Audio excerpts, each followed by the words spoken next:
Town of East Hampton Zoning Board of Appeals meeting. This is a work session this evening. I'd like to start off by welcoming our new and our fifth ZBA board member, Edward Johan.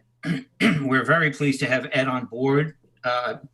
Ed, I believe, has been a resident of our fine town for 36 years, I believe.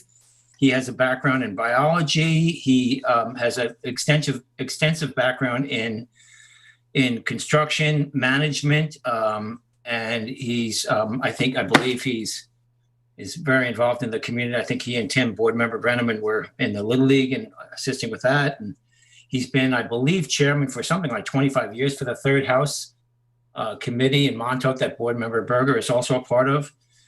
So Ed brings a lifetime of experience to the board. He brings a passion for our town and the environment and our planning of this town. And I don't think the town board could have picked a better pick for us. So I know we're all very excited, and we welcome you to the board, Ed, this evening as a full member. Thank you for being here with us. Thank you. Thank you, John. So we will begin right away with some possible administrative applications. I will read these in, the first one in, and planner Michael Delalio will assist with this one. It's 316 Old Montauk Highway is the applicant. The lot size and the location is 316 Old Montauk Highway, Montauk Tax Map number 300-88-1-26.2. The project description is to construct a 742 square foot one-story addition, 53 square foot outdoor shower, window wells, and cellar entryway, and allow 473 square feet of decking to remain on a parcel of land within town's jurisdiction of the bluffs and of the bluff toe and bluffs. And again, Michael, would you mind walking the board through this a bit, please? You're muted. Is Michael? 316 Old Montauk Highway. Great, Michael's sharing the screen now, great. So what you see here is 316 Old Montauk Highway. This is south of Hither Hills. This is Gurney's right over here. What it is it's for additions on the west side of the residence over here. It meets the 125-foot setback, 742 square feet of additions with the outdoor shower and 2 window wells. And the cellarway over here. This is the deck in the front that they are asking to keep the expansion of. This deck over here, they're going to be removing because it's within setbacks, in addition to the fencing that's within the bluff face itself. Over here, it's a 125 setback from the bluff toe, and they meet that. The closest point of construction, with the exception of the decking, is 149, and the decking is 129, right on this corner.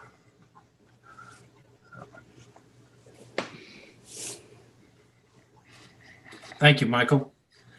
This is, and again, I neglected to mention that our new board member, Ed Johan, will be assisting. Montauk will be his district. As we all know, Terry Berger has been very busy in Montauk. There are so many applications. So we're delighted that Ed is a longtime Montauk resident, and he will be assisting, board member Berger with the Montauk applications. So Terry and Ed, if you'd like to comment first on this one. Well, I did speak to Michael about this earlier today when I was in the office, and it seems to me like a good candidate to go administratively. And they're also making some improvements by removing the fencing and those other steps that he referenced. So I am okay with this going administratively. Michael, could you just explain the green shaded area? Is that easement? Is that? No, it's not easement. It's just they're outside their limits of clearing. Okay, thank you.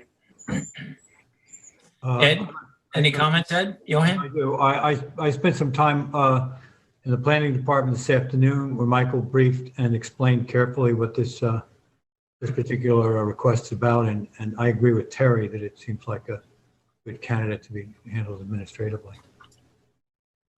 Okay, thank you, Ed. Board members? I agree. Same here. I'm good. Yeah, I agree as well. No further comments. Okay. Thank you, Michael. Thank you.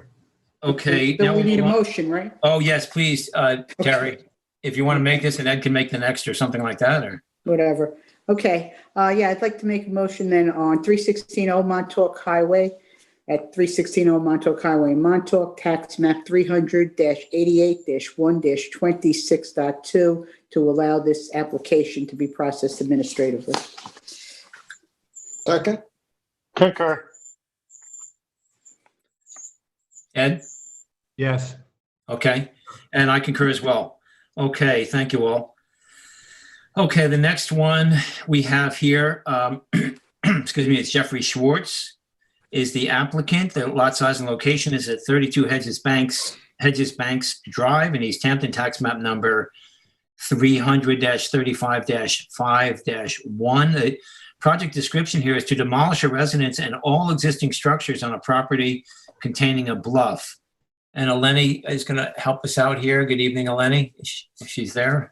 We have Eleni, right? Good evening. Yeah, can you hear me? Yep. Might want to turn up a little bit, maybe, if you can. Okay, so I'm going to share my screen. So this is out on Hedges Banks. They're proposing to just demolish everything here in green. And that's the whole project for right now. This is the top of bluff. We actually weren't able to verify this. We went out to verify the top of the bluff and it's actually moved further landward. But that shouldn't have any bearing on the fact that they're removing all structures from this parcel. Elena, you'll manage the, you'll identify where the limiting fence goes for that. Yes. Yeah, also- we would want something to be cut tightly around this area. So Eleni, that's interesting that, I see it was marked by the Town 5-2020, right? That And yours- wasn't, Go ahead. oh, I'm sorry. That wasn't our line. So they put that on there. That must have been when the surveyor did it. Oh, okay. So that was a surveyor's estimate that you would go out and verify. Yes. You believe it's for, not like it matters too much for this application, but you believe it has moved landward? It has, yeah. Yeah. Is that because of a lot of erosion on the bluff face or something, you think, or just curious? Yes, it's Yeah. very eroded. Wow. Yeah. Okay. This is in board member Brenneman's district. Tim, comments? They're removing all structures, so there's nothing not to like here. So Right. I'm good with it. Yep. Thanks, Tim. I imagine board members, everyone else good with this? Yeah, I would just say, make sure that if they come back with a new application, that we would get a new flagging, right? Yep. Or the new flagging, excuse me, should show up on the survey, basically, yeah. Yeah, I think they'd have the town go out, right? Right. Flag That's it. correct. Yeah, exactly. And Roy, thanks for your point about the limiting fence that I'm sure Eleni was going to take care of, but that's good to call out. I'm fine with this. Ed and Terry, I imagine you're fine. Ed and Terry. Yeah, I'm fine with it. I'm fine with it, John. Thanks, Ed. Terry? She might be on mute. I was on mute, yes. Okay, thank you. Tim, would you like to make a motion, please? In the matter of Jeffrey Schwartz at 32 Hedges Bank Drive, East Hampton, Suffolk County Tax Map 300-35-5-1, I make a motion to allow this application to be processed administratively. Second, Second. Okay, I'll concur. I'll be ready to bring stuff up on the coal application. I don't know. Ed, you concur, Ed? Which other ones they might Okay, be. somebody's talking in the back. I don't know, somebody's talking about the coal or something. Anyway. And I concur as well. Okay, thank you all. And thanks, Eleni, for that. We'll move on now. Eleni has this as well. This is the applicant here. The applicants are Neil and Laura Rose. Again, this is another possible admin. Lot size and location 12 Ocean Lane in Amagansett, tax map number 300-176-3-9. The project description is to construct a 243 square foot second floor addition and a 75 square foot deck addition on a residence within 150 feet of freshwater wetlands. Go ahead, Eleni, if you would, please. Sure. So this is the survey for Rose. This is the second story addition that they're doing over here. And then the deck addition on this side, and there's a small deck addition here. They are currently in the process of upgrading their sanitary system. They've done this through the Natural Resources Department. So that's not part of this current application right now. However, it should be noted that they have upgraded their system. They're putting in an IA system, and you can see it here. They would not have needed to do this for this small addition. I believe it's an extension of their kitchen, and it's a small addition. However, the current sanitary system was close. If you can see, it was right here. So it would have been very close to the existing residence. Yeah, so currently all proposed additions are more than 100 feet. I think it's 122 feet is or 117 feet is the closest it is to the wetlands that are across the street over here.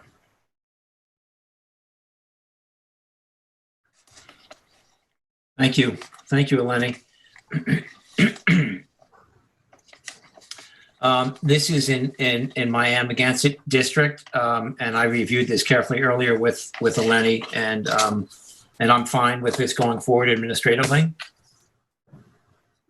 I agree. I agree as well.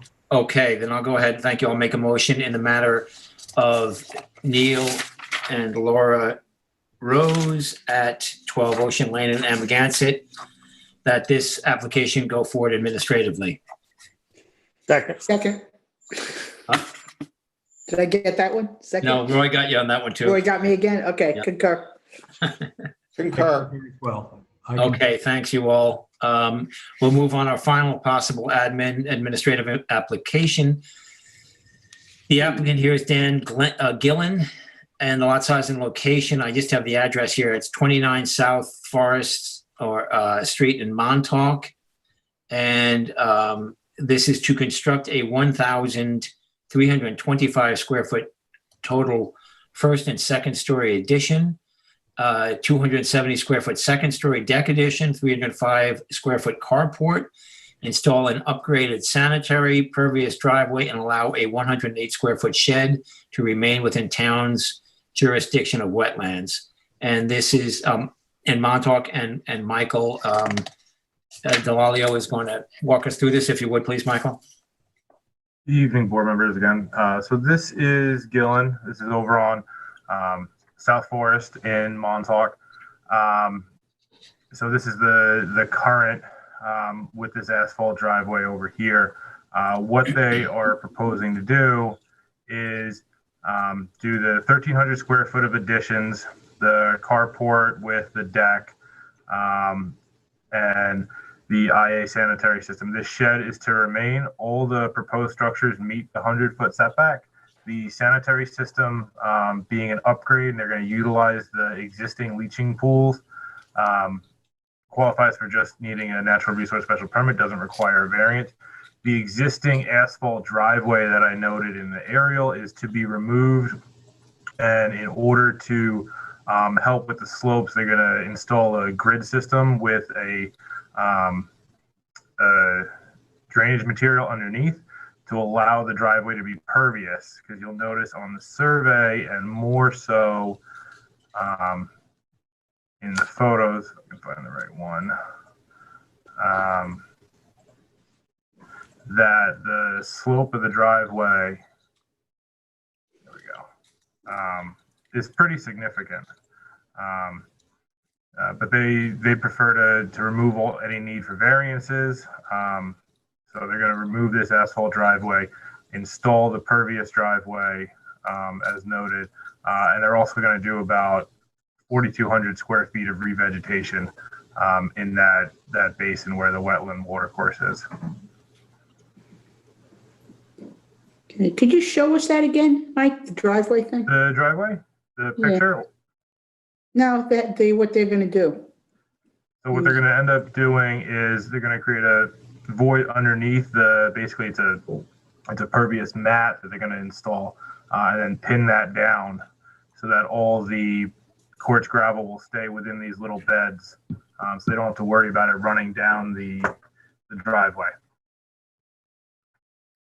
Okay. Is that something new? It's interesting.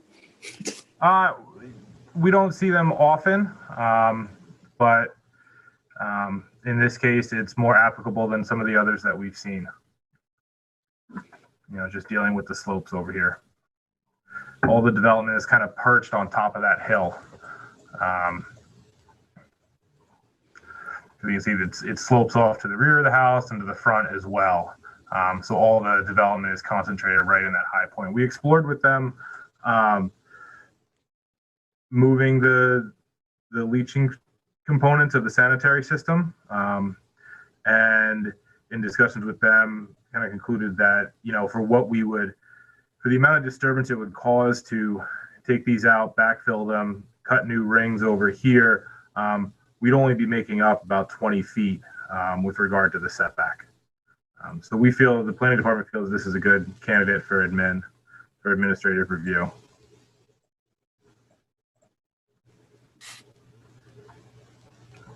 Okay, Okay.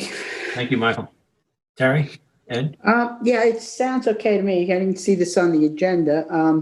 I don't know if Ed would like to make a comment? Well, the only comment I would want to make is the material that you're using that's going to create the impervious nature of the driveway. Is that something that's been approved before?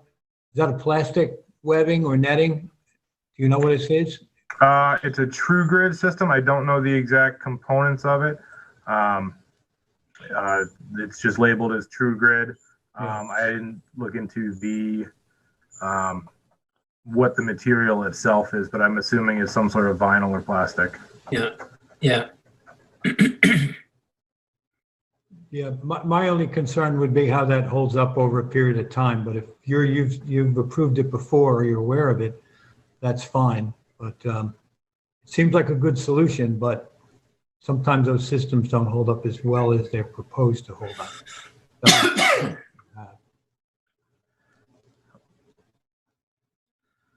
Okay, thanks, Ed. Any other comments, board members?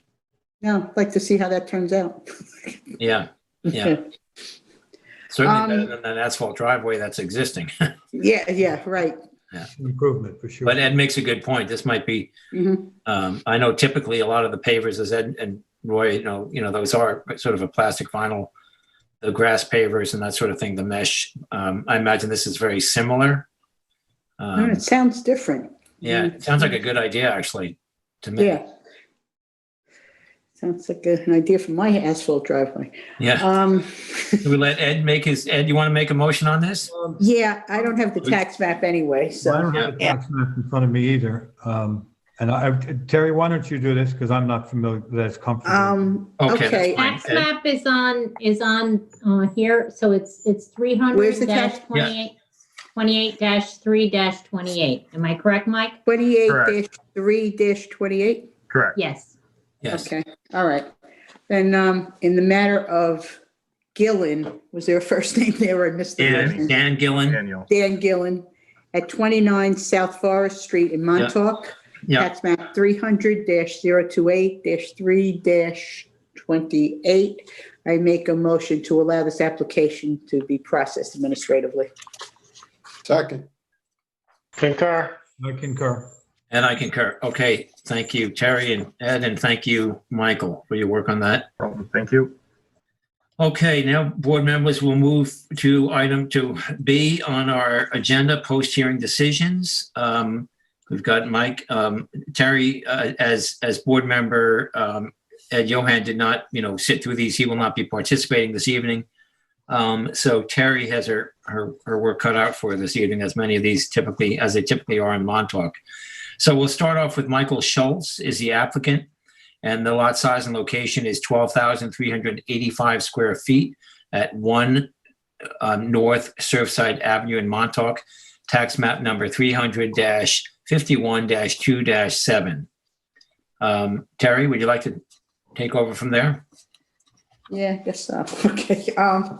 All right, this was initially started, as you all probably remember, as an administrative natural resources permit to construct a 407 square foot swimming pool and 440 square feet of decking, pool equipment, fencing, and all that within 150 feet of wetlands. So we know variance is required.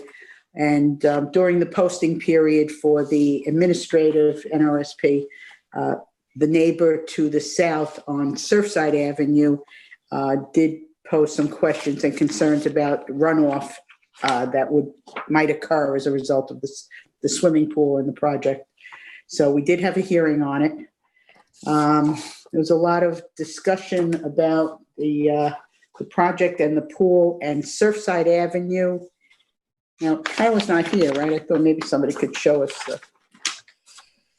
some photos or the area. You got it, Lenny? Yeah, I can share. Yeah, okay, good. Thank you.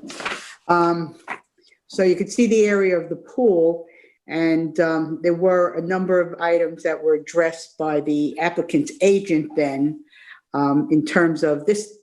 Well, I'm pointing like you could see this, but if you go up Surfside Avenue toward the north, it's very heavily graded, and there is rainwater runoff that comes down that street, goes right to this intersection, and the house just below the blue house, the applicant's house, is the neighbor that was concerned about the runoff. And the pool is going to be, just north of the property line for the applicant, north of the neighbor's house. The pool, it does appear that, the plans show that it will have, the proper dry walls and drainage and all the normal precautions taken for any pool to try to help mitigate some water runoff because it appears to come from the north. The applicant has agreed to shorten the driveway. They have an asphalt driveway right now, and they are shortening it to about half the size that it looks in this photo, and they're making it a pervious local quartz stone driveway. And in addition to that, the applicant has agreed to put some dry wells and to collect runoff right at the bottom of that driveway on the northern side of the property to help mitigate some of the water that may come down the street, even though it isn't specifically to the pool. So it looks like they're doing what they can. There is going to be a matter of some water on the street. It's chronic. But I feel that it does meet the standards for a natural resources special permit. The wetlands, actually, can you point the wetlands out, Lenny? So they're across the street and a little bit, and north of the applicant's home. So, but I am looking to approve this project with that additional mitigation that was brought in. Lenny, I don't know if you have it since Tyler's not here. There was a proposed driveway and planting plan. I don't know if you have that. Yeah, this one was my application. Oh, that's right. This was yours. What am I saying? Okay, yeah. Yeah, let's see. This is the proposed. That's the existing driveway. This is the proposed. Yeah, this one. Yeah, this one shows that they have also offered to do this revegetation up here on the northern part of the property near the road, and you could see the driveway as it will look. And an additional, this shows the additional, the dry well, this little dry well right there. Yeah. Carrie, can I get clarification? I have a note in here about the window well. Did they remove that? They decided not to do that?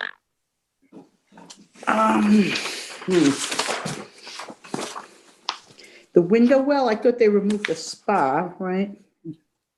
Lenny might know. Lenny, do you know about the window well? Didn't think that they had removed the window well. The window well was still proposed. There was a hot tub that was to be removed.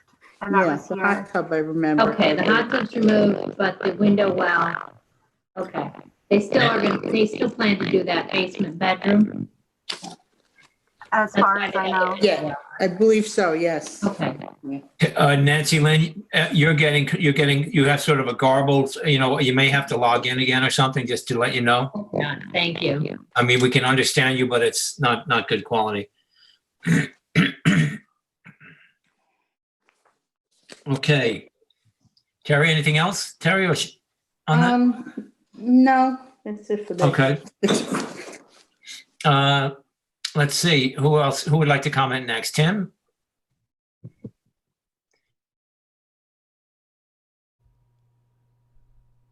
Thanks, John. So I'm in agreement with Member Berger on this. I'm looking to approve the application.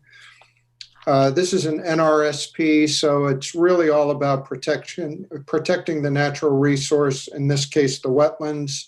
And the amount of mitigation being offered here is, I think, significant for the amount of work that's being proposed.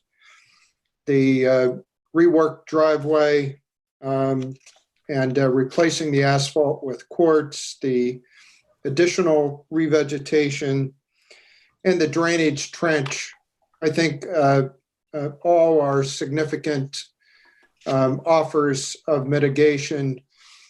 We saw during this hearing that the slope on this property all runs from north to south, so it's coming from the water's flowing from the property above and the property above that, and so my guess is it all just accumulates down at this lower end of Surfside. But I believe this project has done a very nice job. This applicant has done a very nice job, and I believe it meets the standards for a natural, the NRSP. So I'm looking to approve it. Thank you, Tim. Roy? Oh, Roy, you may be muted, Roy?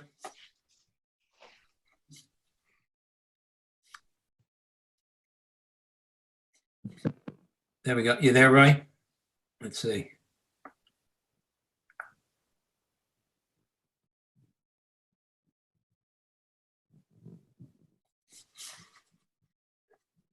LTV, you know what's going on with Roy, or? I do not know. Oh, they're not here, you, Roy. You there, Roy? Okay, sorry, guys. There you are. There we go. I agree with my other two board members that this is that this should be approved. I agree with all the points mentioned. I have nothing to add. Thank you, Roy. I agree as well with their points, and I have nothing to add, and I feel they should be approved as well. Okay, so thank you all, and thanks for your work on this, Eleni. Okay, we'll move on next. The next application is, or post-hearing decision here is Peter and Jennifer Sclafani are the applicants, and the lot size is 24,160.1 square feet total at 15 South Fran Street in Montauk, tax map number 300-28-7-47. And Terry, would you like to take over on this too, as well, please?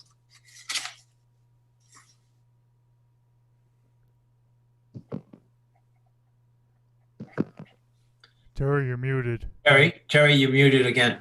Yes, I am. Okay, sorry about that. Thank you. Okay, this is a property that is between South Forest and South Fisk and South Federal Street in Montauk. It's about 2,400 square feet lot size. Does have extensive wetlands on the property. And with that, the actual existing lot size comes down to about 20,000 square feet. This is a very constrained property as it is, and you can see the wetlands. Well, it's hard in this to see the wetlands, but this is the property here on South Fran. There's a tiny pond that you could see in the lower southerly corner, and all of this above the northern part of this property, all of this is that looks like vegetation is vegetation, and it's wetlands. There's a deer fence in there somewhere, and there's another wooden fence in there. This applicant is looking to install a pool. Maybe you could bring the survey up on this. A pool in the southwesterly portion of the house beyond where the rock wall is. There's a latest survey. Let's see. There's a survey, I think, revised March 30th. If you have that.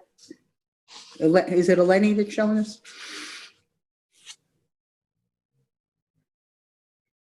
I'm navigating this for Tyler. I'll see if I could find the most recent survey. I think this one is. Yeah, it's dated March 30th. What they did, Brian, was they turned the orientation of that swimming pool to an east-westerly direction as opposed to north-south, which changed slightly a couple of the variances that are requested that were noticed. Yeah, that's probably it, Brian, right there. No, Yeah. I think I see it though. Yeah.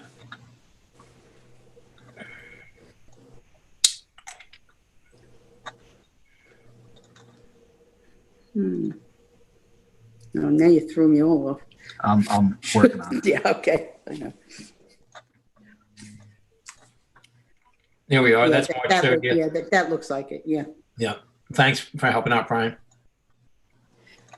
Okay, so a couple of the variances have changed that were listed originally. Well, there's still a 90-foot variance for this pool fencing that you can see running up from the pool and around to the north that actually that touches the wetlands. That's remaining the same. There was a 74.5-foot variance for the decking for the swimming pool, which with the change of orientation has changed to 59.4-foot variance. And there was a 72.9-foot variance for the swimming pool itself that with the change in orientation has reduced the variance requested down to 57.2. So that's cosmetic stuff. But this property is very constrained. It came before the zoning board in the past, and there were some items that were allowed to be done, but even way back in, I believe it was 1994, there were concerns about the constraints of the property and the large amount of variances and how much could be done with it, considering that you can see the wetlands. They're surrounded on the west and the north and going all the way over to the northeastern boundary of this property. They also had a couple of things they were looking to legalize. There's the slate that's listed there between the garage and the house, is slate that already exists, that was done without a permit, and that they are looking to get legalized. And there's another little second floor balcony on the western side of the house that they want to make. It's a little deck or walkout area now, and they want to make that a balcony. It is proposed to go over an already existing deck or patio that exists today on the first floor. And yeah, you can see it right there, the proposed second story balcony. So they're asking for all of this. I feel that this project, well, let me continue for a moment.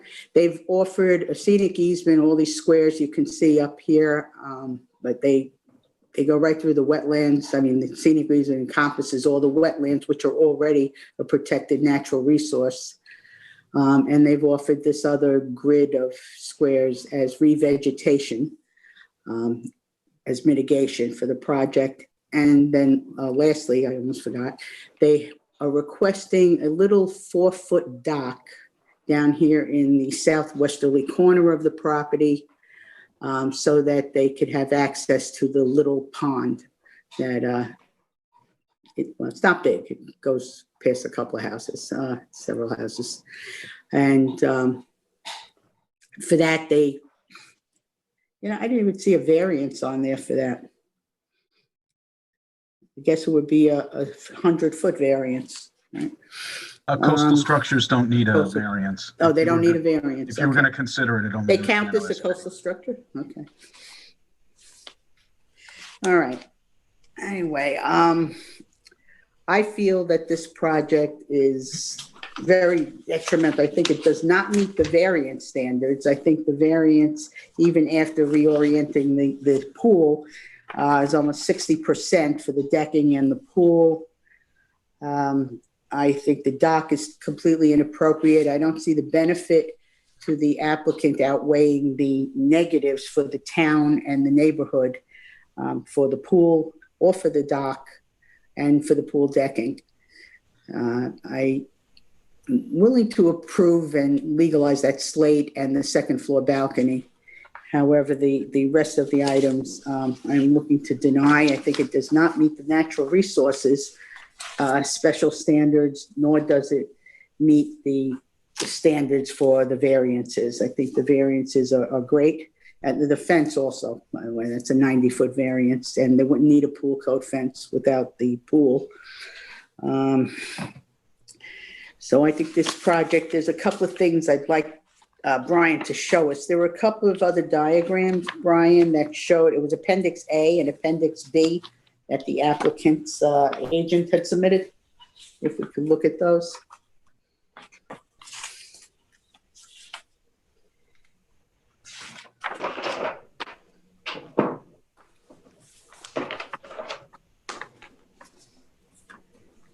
This is Appendix A. Yeah. Okay, except, oh, let me get rid of the faces. Okay, now I can see the bottom part. All right, this was submitted by the applicant's agent actually to show that in this neighborhood, in this extended neighborhood, you can see the applicant's house there with that, I guess that's it, the little red line. That's the immediate neighborhood. And this is meant to depict all the ones in blue are, well, all these other sites noted on these other properties are houses that have pools. And they have a legend, which is not in the picture, it's at the bottom of the document, which indicates whether there was a permit needed for the pool, whether there was an NRSP needed for the pool, whether there was a variance needed for the pool. And there's really, I believe there was only one, yeah, way down here in green, a property that needed a variance for a pool. And all the rest of these were either an administrative or the pinkish one near the top of the document right there now was an NRSP required for a pool. And, well, there's a few more. Okay, we'll higher up. But those required NRSPs, no variances. And all the others in blue were just regular properties. And some of them may have pre-existed NRSP standards, or they were just not in jurisdiction and there were no variances required. So although it does look like there are a number of pools in this area, the candidate's house property, I think, still does not fit in with the character of the neighborhood for this. Terry, if I could just clarify, I think the fence, they took that request off of it during the meeting. Which fence? Well, I have notes in here that they don't need the variance for the fence, that they, no fence, that they're not asking for a fence. I think that was an addition to the pool fencing that, well, they weren't asking for a fence. There is a fence in the wetlands. right, and I think that they've agreed fence. to remove that. Right, they are going to remove that one. They weren't asking for a variance on that. That just has to go. Okay. Yeah. Right, okay. Yeah, it was the variance for the pool fence that they were requesting. Right, they need the pool fence variance, but not the other one. Right, okay. Yeah. I think originally it was noticed for that fence to remain. So. Oh, I don't know. I don't recall that. Well, I think that's the 90-foot variance, right? So it was, No, that was the pool fence. That the pool fence, that, Yeah, the pool fence, if you look at the northern part of the survey, the pool fence goes around just under the area that they show as being proposed for revegetation. oh, okay. It runs up from the pool and then goes across, but then there's another fence you can see at the top of the survey. That says Gotcha. deer fence, and another one, I think, that says wood fence. It was hard to read because there was some other verbiage on top of it. So that's a- So they would said still need the 90-foot variance for the fencing 10 feet from the wetlands. if they get a pool. Right, Yes. gotcha. Yes. Okay. So Brian, if you could show us in like Appendix B.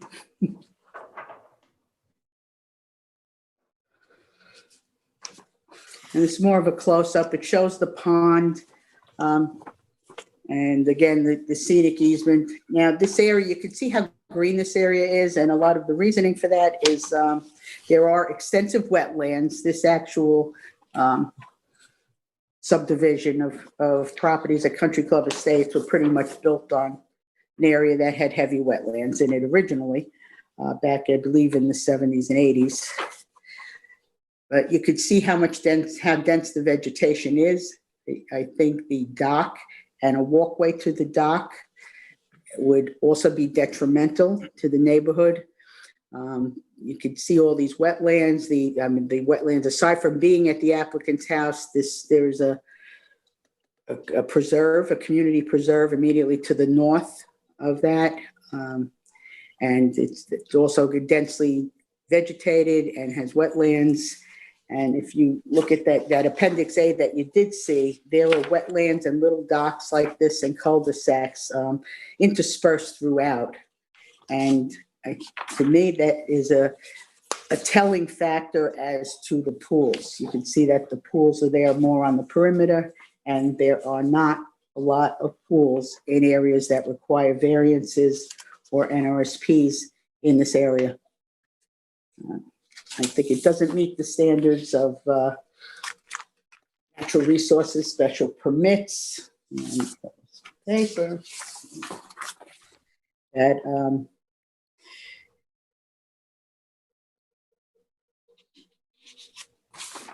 it's compatible for I did believe it's not compatible for environmental protection in this area.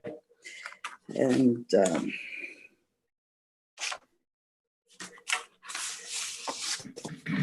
now there are many houses, if you look in this area at those overheads that could potentially, I think it sets a bad precedent for this entire area of other applicants that might then rush in to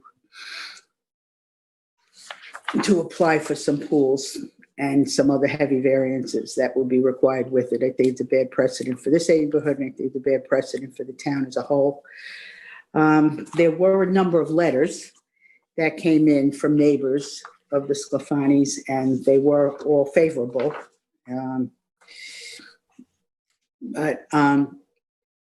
And there was a letter from the Sclafanis themselves. I guess they want to move out here permanently, which was a result of the COVID pandemic. And I'm very empathetic to their position on that. But, COVID, we will conquer COVID and give these extreme variances for a pool and this dock at this time, which runs with the land and will be forever in perpetuity there. Is not warranted. Okay, thank you, Terry. Who would like to comment? Roy? Sure, Mr. Chairman. I am in agreement with Member Berger on this, on her assessment. I think she laid it out very thoroughly. I do want to point out and add that there was a ZBA decision in 1997. And oftentimes I'll say I give deference to earlier decisions. And in that decision, the zoning board at that time had already scrutinized this property. And they noted that the additions were no closer in the wetlands than the existing structures, which were the reasoning for their approval of the additions at the house at that time. So that became an important note to their decision, and I think we have to look at that as well and weigh in on that. So I think that's important to add into our decision as far as the denial. But I'm in Berger's assessment on this. I agree. Thank you, Roy. Tim? Thanks, John. And I'm in a complete agreement with my board members on this application. The applicant's main point was that they agreed that runoff was a problem, but that they believed the mitigation being offered more than offset that, and in fact would improve the environmental conditions on the property. And on several occasions, they said words to the effect of either you buy our point or you don't. I don't. So, I'm concerned about the precedent involved with both the dock and the pool being closer to the wetlands. I'm very concerned about the magnitude of the variance requests. I think they're all substantial. And as I go through the variance standards, in every case, I do not think that they check the box that they need to for us to approve this application. And on the NRSP standards, it's really about the location of the improvements and protecting the environment. And in this case, I don't think that they're positioning these improvements in a way that enhance the property and protect the resource that we're trying to protect. So, as to Member Berger's point about willingness to approve both the steps as well as what was the other thing? The slate patio? Yes. Yeah. I can live with that. It just feels, like that's a little out of sequence considering the amount of stuff that was being proposed here. But I suppose that I can't make the argument as strongly on those items and that I could support approving those. But on the main issues here, I would be looking to deny those items. Okay, thank you, Tim. I think between Terry and Tim, they've summed this up very well, and I agree with my fellow board members on this. So I will not repeat. They made all the points that I would be making anyway, and I completely agree with them. And I'm fine with the little balcony being approved on the second floor over the existing deck. But otherwise, I'm in agreement to deny the rest of the application. Chair, can I specifically, I think the items in the that we slate, talked about. Yeah, there was. The cords, the slate I wanted to include. I'm fine with that Barry mentioned as well. Yes, So between the garage. Yeah. Between the garage and the house. Yeah, it was called a out to little bit of, legalize. Go ahead, Nancy Lynn. A slate balcony, which I think included some steps there. Slate patio with a few steps, and then the balcony. Those are the items that I'm hearing, and I just will draft it that those would be approvals for those items, legalizing those items. Or the balcony doesn't balcony exist. would need to be built, right? But legalizing It's on the second floor over the existing decking on the first floor. Right. Okay. And that those would not offend the standards for the board on either the. They may need variances. I will double check with. They do need variances. The patio, I have 37.4. Okay. No, I'm sorry. Take that back. 62.6. No, wait, take that back. 50. Okay, I'll confirm that. But yeah, I can get that from time. The balcony will be 48.2, I believe. It's hard for me to read this survey. And the patio is 37.4 from wetlands. But as we stated, both of those are the patio is already over a decking. So there's Right. already structure there. And the patio is between the house and the garage and is per that 1997 determination that Roy mentioned. It does not go beyond any of the existing structure is in terms of a need for variance. Okay. Okay. Good. Are we good, Nancy Lynn? Yeah, I just wanted clarification on that one. Sure. Anything else, Nancy Lynn? I hope not. Okay, I good. missed the beginning. I apologize. My my internet died out on me, but I'm sure you guys covered it all, and I will, if I need to, I will rewatch that part of the Mhm. the discussion. Thank you. And yeah, and thank you, Terry, for your thorough analysis there, and to the planning department as well. Okay, we'll move on. Next, we have William Shea and the William Shea 2013 Trust. That's the applicant. And the lot size and location is 10,128 square feet total at 65 Beach Avenue in Amagansett. Tax map number 300-177-1-22.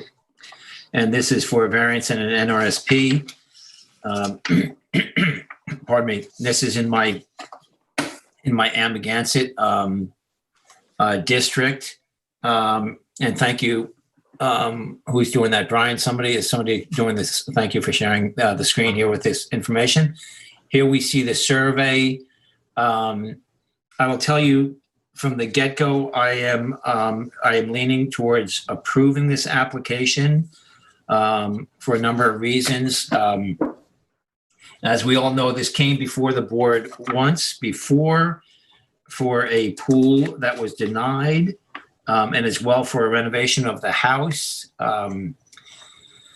that was approved and that was completed. And from my site visits, I wonder, actually, Brian, if you could go back to that aerial that you just popped up for a second there, if you wouldn't mind, please. From my site visits, and the board recalls, I think some of you visited the site, and this looks like it might have been during construction when might have been when they were in the front yard. You see they were where the sanitary system was installed. But from my site visits, they were doing a very nice job with the revegetation that was going on, that was taking place. They appeared to be very good stewards of the land. That the back area is completely untouched, and they do not disturb it. You don't even see footprints back there, and it's just that beautiful dune land and the pines and all that are growing there, the native plantings that are growing there. They have this application retreats the size of the formerly proposed pool to an 8 by 12 square foot pool. It is pushed in. They're notching it into the existing deck that was approved with the renovation, and therefore that deck now becomes a pool deck, and therefore the variance is required for that now turned pool deck, as you see. That will be 10, I believe it's 10.1 feet from the property line, where it should be 20 feet. You see as well, between the subject proposed pool and the wetlands, there is an existing dwelling, and I believe that dwelling is something from the applicant's agent, the attorneys, Harbert and Lester, their memo of law. I believe that was 27 feet from the wetlands, that house. The applicants, as well as mitigation, are proposing a 50-foot scenic easement at the rear of the property. Brian, you might have that drawing, but it's not too, if not, it's no big deal, but they are, and that's exactly what the TAM, the planning department, thought would be a good mitigation. And the planners also the planning department was also looking for a smaller pool, which they did get. It is not a large house. I believe it's a 1,152 square foot residence, and they have the decking that was approved. It's a 3-bedroom residence, and they plan, once the pool, thank you, Brian, you see the easement there, and once the pool, or the plunge pool they're calling it, which is what it's called when they're that small, I believe, they plan on bringing up the beach grass recommended by the planning department right up, as you see, right up to the deck and around the pool there. And I have a feeling they'll continue to be good stewards of the property. this pool requires an 82-foot variance from the wetlands. And they plan on, again, clearing approximately 234 square feet initially, and a total of 720 square feet for clearing. If you all agree with me with the approval, I would want written in, as Nancy Lynn, I'm sure will do, all of the proposed recommended project conditions. Some of those include the sediment control fencing, and prior to the issuance of the building permit, that this would be inspected by the planning department. The scenic easement would be taken care of, and the C of Rs would be taken care of, the covenants and restrictions. And again, the replanting with the beach grass, and they would save the duneland soil. As we all know, that contains a lot of sedum that can naturally regenerate native plants, and that would be used as backfill and hopefully more as top dressing to facilitate the retention of the duneland character. That the pool would be a chlorine reducing sanitation system, and all pool water would be discharged into the dry wells. And again, the C and Rs, and let's see what else. But basically, that's the summary. We all know this well from the hearing. I believe it was August 4th was a hearing. I believe the public hearing this summer. So I will open that up for discussions, but I am in favor of approving this application. Roy, you want to take a look? Or Sure, Mr. Chairman. I'm in agreement with you. If you remember the first application, we denied their pool, and the decision on that application actually left it open for a much more conforming location. I believe the applicant met that here, and I think they smartly met that here, along with the mitigation of the proposed easement. So I'm in favor of this application. And I think that it's important to tie in our decision, because there are no other pools here. This is the first one, actually. Just tie in the history of this application so we can look at the uniqueness of this application and where it came from and where we're approving it today. Yep. Thank you. Just to clarify, Roy, you want me to make sure that I reference the previous determination where there was a denial and how they responded to each of the issues that were raised in that determination? I think that would be good, and to tie it, because they came back with a conforming, as Chairman laid out, tucking it into the deck. This is a pool that's set out somewhere, or a large pool. They call it a plunge pool. If you look up the definition of a plunge pool, it's almost like a prefab. I hope that's their intent here. It's almost like a prefab pool that they can set in the ground. But, thank you, Roy. Terry? Terry? I think you're muted, Terry. Oh. Sorry, the dog was talking to me.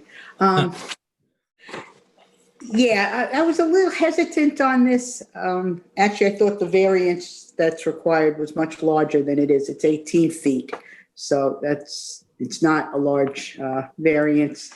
The wetlands that are in question for this are across another property. So, and I guess the clincher for me, I am going to ultimately approve this. It's an 8x12 pool. And I believe in looking at the pool construction diagram, it's going to be 4 feet deep. I believe 4.5 feet deep. So I'm a little concerned, though, again, about precedent, even though I guess the uniqueness of this is that it's so small and not deep, and that the applicant is giving us, is proposing a 50-foot scenic easement, which is quite a bit for his property, which is only 10,000 square feet to begin with. So I am going to approve it. Thank you, Terry. Tim? And I agree with my fellow board members on all of this. I would make the point that the deck as it stands today is conforming, but it's only when the pool is added that we double the setbacks, and as a result of that, We have two of the variance requests that we have. Otherwise, prior to the pool, there was no issue with the deck being conforming.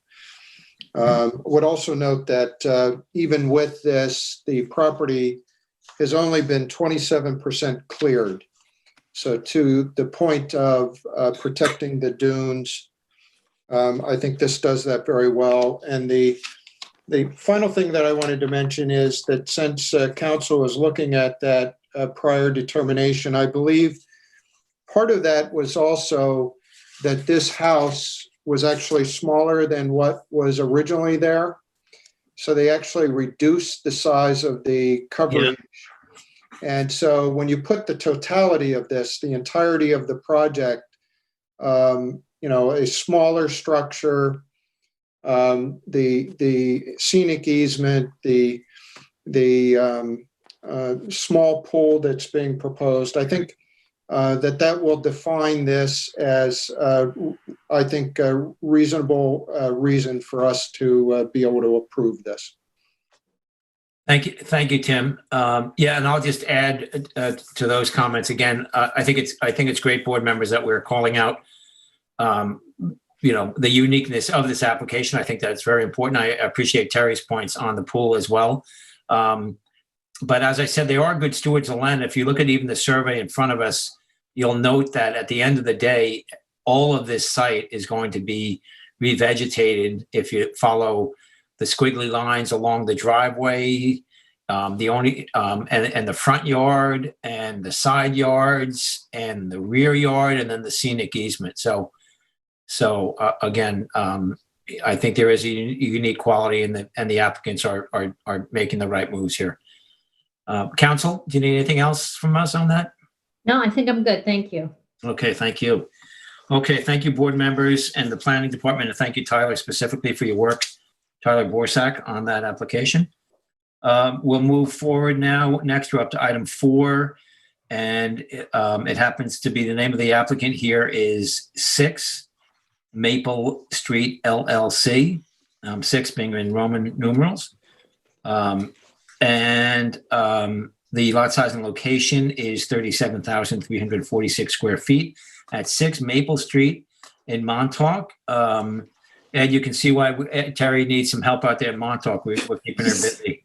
And this is in Montauk, and it's tax map number 300-87-2-39.1. And it's for a variance. And Terry, would you take over from there, please? Yeah, okay. This is an interesting one. They're all interesting. Okay, this is a property. The relief is to get variances of 10 feet and 3.5 feet to allow alteration of a pool patio and an existing swimming pool. So it sounds pretty cut and dry, right? But there's a story here. Okay, this is a property. It adjoins 10 Maple Street, and it's on the corner. This is, you can see Gurney's in the parking lot, the Gurney's parking lot, I believe it is, right down there. It's right at the intersection, and there's 2 lots, which are in common beneficial ownership, and Nancy Lynn, correct me if that's the wrong terminology, with the adjacent property at 10 Maple. So actually the pool right now, it has a principal residence at 10 Maple. And the pool is on the 6 Maple lot. So there was a story here that they went, get this now. I forget what the project was that they were looking to do, but the applicants along the way, there was a project they were doing. I don't know if that's when these current owners bought the houses, the properties, that when they had the pool put in, there was a surveying error, or the building department rather, it might be both, a survey that showed that they were in single and common ownership, and the building department made a determination that the lots had merged. thereby allowing the pool to be built on this property without having a principal structure on it. And the applicant said that was an error. And when the sale of these properties came up a couple of years ago, I believe it was in 2018 or 2017, they discovered that this had happened. And therefore now this technically, since it's in common beneficial ownership, this pool is actually illegal, would be illegal without having a principal structure on the property. So the current owner is asking for a variance for the pool, and they're going to cut away between the house and the pool itself, just to the left of you can see the left of the house there. They want to remove 10 foot of patio. There's a stone patio today, and 3.5 feet. Oh, they need the 3.5 foot additional variance because of this little bump out of the pool that you can see there in the corner. So that they can legalize it as it is today with the property in the event that they sell, and in the event that they sell off this lot 6 Maple in the future, that those circumstances would obviously change. If it became a different owner, this pool by town code would either have to be removed within 9 months or a principal structure house put onto that lot. So they are requesting this variance now in order to legalize it as the condition stands today, with the lots in separate beneficial common ownership. So the variances, as far as this variances standards, the variances are minimal, and I'm looking to approve this. The 10 feet, they're going to remove 10 feet of the stone patio, so that will bring the variance required down to 10 feet, and 3.5 feet for the 3.5 feet for that little bump out. They require a variance to keep that at 16.5 feet from the northeastern side lot line. Thank you. So you can see where they're going to cut back that patio and leave that. I can't read that verbiage, but so I am looking to approve it. I think, for what the purpose of this whole thing is, it's the minimum variance is required. The benefit to the current owner, outweighs any detriment. I don't see anything detrimental for the town at this point in time. And during the discussion, there was the agent for the owner made a statement, and I'd like to talk about this, that they were willing to give us a condition or a CNR that would state that if they sold off this lot, 6 Maple, that they would remove the pool. And that strikes me a little bit as odd, and I did ask Nancy Lynn about this. If they sell off the lot, I guess my thoughts on this, if they sell off the lots, the person whoever's buying that lot may very well want the pool. So I'm reluctant to say that we should move forward with them conditioning the removal of the pool. And as I mentioned, the pool, the town code already conditions, there's already a town code that covers that situation if someone else were to buy it, that they would have to build a house on that property within the 9 months or remove the pool. So whatever I think, I guess council thinks is the best way to handle that. Well, what I would propose to the board is to just mirror the language. It's in 255-11-20 as far as accessory building structures and uses under paragraph C.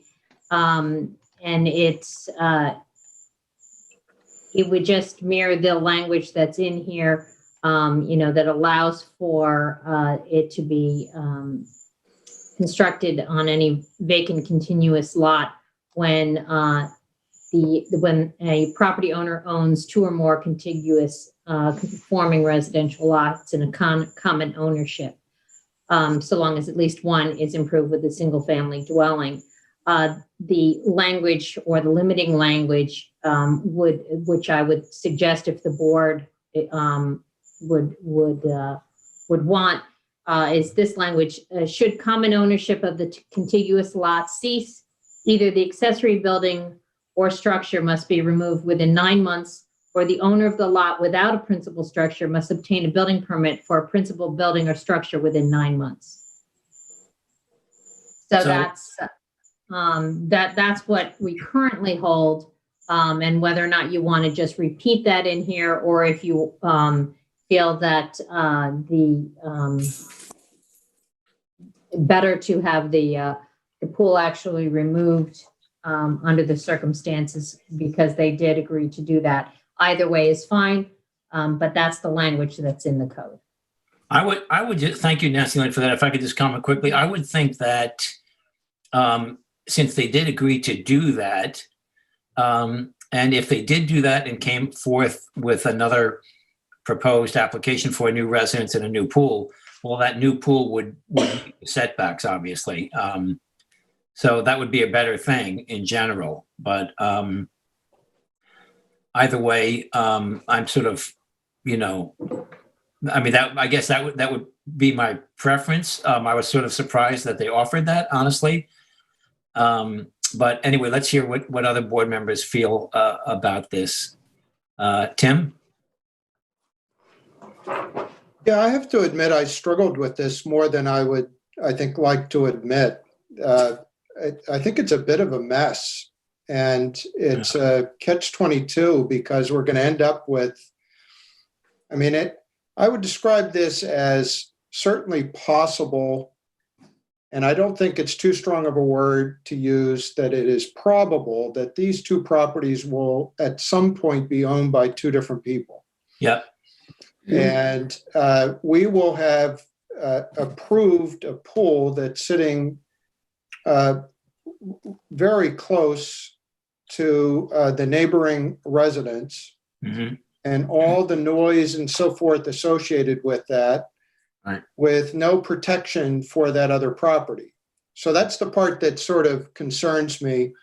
The second part that concerns me is the whole issue in the area variance standard, whether the benefits sought by the applicant can be achieved by some method feasible for the applicant to pursue other than the area variance. Well, I don't know about other than the area variance, but this pool could have coping around it, as I think was suggested during the hearing, and it might all but eliminate this variance. So on both of those points, it just, I recognize that they are owned in current ownership today, so that it's not a big issue today. I just worry about what the future looks like on this thing. And so as a result of that, if we're to approve this, I would like to see the provision where we take them up on their offer and that the pool is to be removed should this ever end up in separate ownership.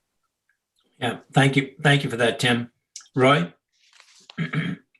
Yeah, I think the issue for me here is that the pool, if it is not in common ownership, the pool needs to meet the double setbacks. And a pool can't be erected singularly on the lot without a principal structure. Therefore, it almost leads it to being removed. And I would agree that to part of the pool is piercing the double setbacks or the accessory structure. Now, is this pool envelope, or is that who's holding? Is that orange line the accessory structure? That's a principal. I think the 15 is a principal. This is the pool. I can't see The it. pool is a light blue. You can't see that well. Go ahead, I Eleni. see the light pole. That's the. Yep. that's- That's a pool. Yeah, and then No, it can't the be, 'cause green. it can't- The green is the accessory 10-foot. So then the pool has to meet 20. twice that. 20 foot. It's a blue 20-foot, So yeah. the pool would be in a non-conforming location. And I think the importance is that if it does out of common ownership, that the entire property needs to fall to conformity. So my recommendation would be just remove the pool upon the lot not being under common ownership. Right. I just add to that, the reason I'm fine approving this variance as it is requested now is, as we've discussed, right now, the fact that there's not another house and another sanitary system on that lot is a good thing. I think this pool is doing less damage the way it is right now than a house and a sanitary system would be. But again, in the future, were it to be broken off, I think we should take them up on their offer that it be removed within 9 months for the reasons Tim pointed out. There's no reason to have this. They come back with a conforming pool, and the neighbors where this existing house is would not have to deal with the noise and all of that. So for those reasons, I'm fine with approving it, and I would like to see that condition again be part of the determination that within 9 months the pool is removed. Terry, any final comments from you? Yeah, I'm still kind of vacillating on that part of it, but I guess I see, like, if someone could reuse the pool, it's less disruption to build a new pool than building a new pool in the future. But I could go along with that. They offered to remove it, so. Well, I'll add one more thing. I don't know if we're getting too fussy here, but as Roy pointed out, another option would be to remove, not have to remove the pool, but remove all of the paving to the, I'll take it north as the top of the page, but all of the paving that's existing, this looks like there's about 10 feet of paving that we're going to approve, but remove all of the paving that's to the east and the northeast of the swimming pool. In other words, they would therefore almost conform. It looks like the pool would actually conform beside those little steps that bump out, which I'd be fine with. So as an alternative to removing the whole pool, I would be fine leaving the pool with that bump out, but as a condition after 9 months, removing all of that non-conforming paving that is to the northeast of the pool. Does that make sense, board members, to any of you? Because Terry does make a good point where you're not doing all that re-excavation and all that sort of thing. I don't know. How do you all feel? Then how do we address that as far as a variance? Yeah, that's a good question. That's a future variance. That's not a variance. That's not a present variance. I think we have to stick with the town code, and I think that. Well, this would be assuming we're giving him the variance right now to leave it 10.1. Roy and Nancy Lynn, please comment after this, but and Tim as well. But I'm saying we're giving them the 10.1 setback now, the way it shows on the screen, but with the condition that they either remove all of the pool and the paving patio after 9 months if they're broken off into lots separated, or they remove at least all of the paving that I just discussed. Right, but you still have that bump out on the pool. Yeah, but it's a lesser variance, but they already have, we're already granting. But we can't, if it becomes a non-conforming lot, we can't approve a variance in perpetuity on a lot that's no longer single and separate. Well, maybe you're right. Or common Nancy, ownership. Yeah. I don't think we can do that. Nancy Lynn, does that make sense? Or is Yeah, I don't know if you can, I mean, the variance goes with the property, which, and the property is only the lot with the pool, but then what becomes the benefit for that property owner to have the variance? Which variance? Because now we sort of have two. Well, any of them, when they are now separate ownership. Yeah. So it does become an issue, and to, I don't think you can, If you I think it's remove important- the offending structure completely, then it doesn't need any variance.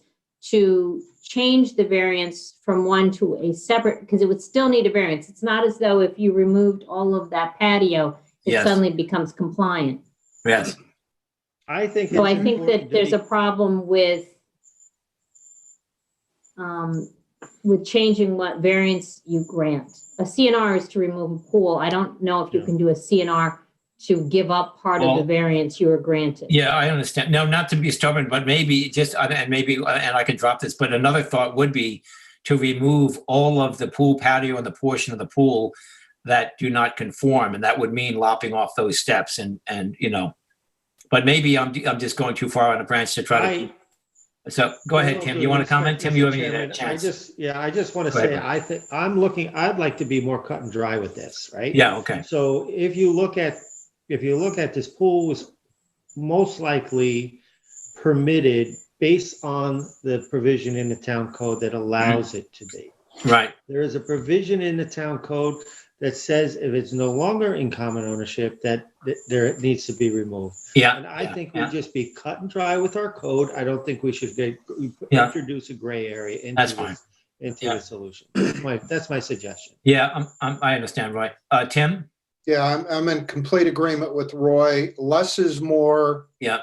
Let's stick to the code. Keep it simple. And they offered, Yeah. know, so this wasn't our suggestion. Yeah. They came forward with that as an offer. Yeah. So let's accept it. Okay, I'm good with that. Okay, I think considering the fact that there was some confusion which allowed for there to be the building permit for the pool to be built in the first place, having such a complicated variance would maybe make it even more difficult for the next owner to understand what they have and what they don't have. Sure. Okay, good. Terry, any last comment from you? no, I'm good with that. So we're Okay. giving the variance and we're going back With the to the condition. statement with the condition. Okay. Yeah. Good. Thank you all. Nancy Lynn, you good on that then? I think so, yep. Okay, thank you. Okay, Terry only has two more and then she can I'm have tired. dinner. Have dinner and go to sleep. Okay, next we have Eric Cole is the applicant. The lot size Okay.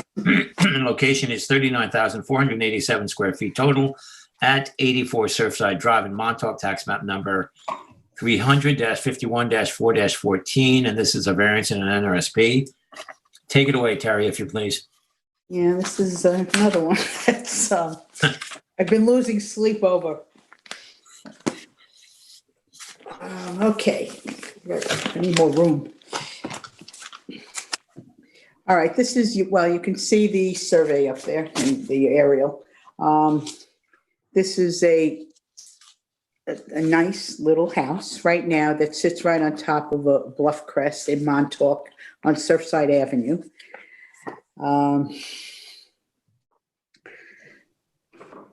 Nope. Yeah. And this project is to demolish this house, the pre-existing non-conforming structure and other structures, and to rebuild the house and moving it landward. So it requires, hang on, can't find the pen.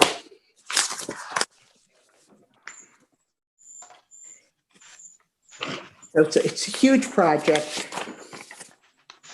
And there are 9 variances that are required, thank you, in order that the applicant is requesting from the town code, and is an NRSP required because of the setbacks from the bluff crest. There are also some wetlands that are involved down to this, I guess that would be northwestern part of the property. There's like a vernal pond in an adjoining property that is down there. So this is an aggressive redevelopment. It's about a 2,000 square foot residence today. And the proposal is to turn that actually into about a 3,700 square foot, 3745 gross floor area. Now, this was before us once before back in 2018. And before the board got to make a decision, the application was withdrawn. So it has come back with some improvements on the project, yet still requires innumerable variances and some pretty large. So the planning department actually had recommended to deny this project, that it was not, didn't make enough improvements on it from the original application. The applicant, since the original TAM was written, the applicant did come in and made some changes regarding concerns that the planning department had about the lot coverage and the grading, the regrading and the site disturbance and the excavation of a lot of the soils. And they did come in with a very nice document, a construction protocol, and did make a number of improvements and offered a large revegetation of the property between I believe it was around the 75-foot from the bluff crest line to the bluff. Yet it's still a pretty aggressive redevelopment. And I was torn about this one. I believe we're going from I don't know if it's a 3-bedroom house, but again, like I said, from 2,030 square feet to 3,745 square feet. And I believe it's a 5-bedroom house and a pool. So the agents for the applicant have, look, there's, is this the chart? Could you show us they had some charts, ZBA 1, 2, and 3. Can we take a look at those? And go through those?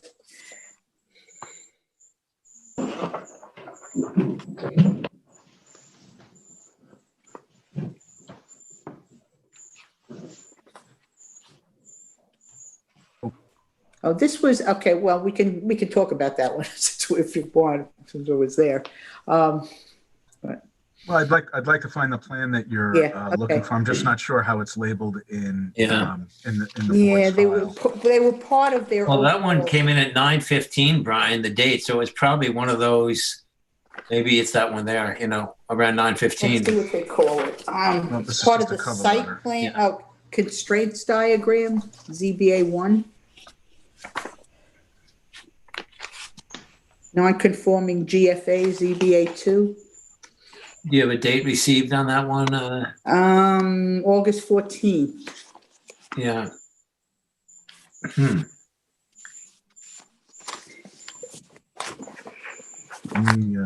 believe it was also part of the bound document that they sent us. But Yeah, I think it was part of the memorandum of law. And if we go to page 4 on that, I think it's probably what Terry's looking for, which is the comparison.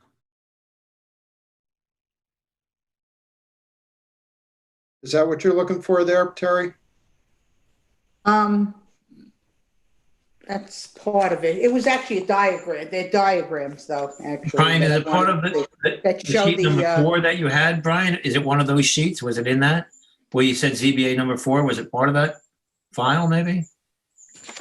The first one you opened? No, ZBA 4 was the submission they sent us after the hearing. Oh, okay. Remember, we asked for a comparison of the GFAs on other properties on that street? Yep, okay. And that's what ZBA 4 was. That came in after the hearing. Yeah. Are you looking for the Bates and Massey comparison? Yeah, it is Bates and Massey. It's diagrams, though, actually, that show the, There we go. yeah, this, yes. That's ZBA 1. Good. Thanks, Brian. Thanks. Okay, so they had several diagrams, ZBA 1 being the first one, where they're showing us the the proposed residence versus the existing residence and the wonderfulness of the comparisons between the original application in the original existing residence, the application that was before us in 2018, and the current application, and to show us what was changed. It's hard to read the verbiage on the screen. I do have it in front of me, so where they're showing that they in the 2019, they removed the pool house, they reduced the deck size, the pool size, the driveway size, and the reduced GFA. And then in 2020, they did some further reductions to all of that. Then on the next page, ZBA 2, I kind of like this one, ZBA 2. They're showing the existing non-conforming GFA of the 2,030 square foot original house, the existing house, and then the proposed non-conforming GFA of 1677. Wow. Yeah. That's higher than I thought. Okay. I think I read that number wrong originally, but and to show us that, so we still have non-conforming GFA, but it's been reduced, but now I see it's reduced by a smaller number than I had thought before. And how the house fits at the top of the bluff crest, so beyond that, it's conforming. And then ZBA 2.1 shows lot coverage in the same kind of format. The proposed non-conforming lot coverage and the existing non-conforming lot coverage. Again, the existing is 3567 and the proposed is 3394 square feet. And then ZBA 2.2 shows us clearing.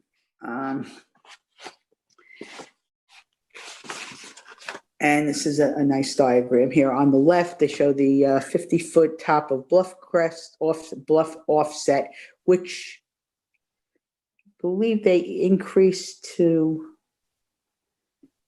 I shouldn't take, to 75 feet. It might be 75 feet.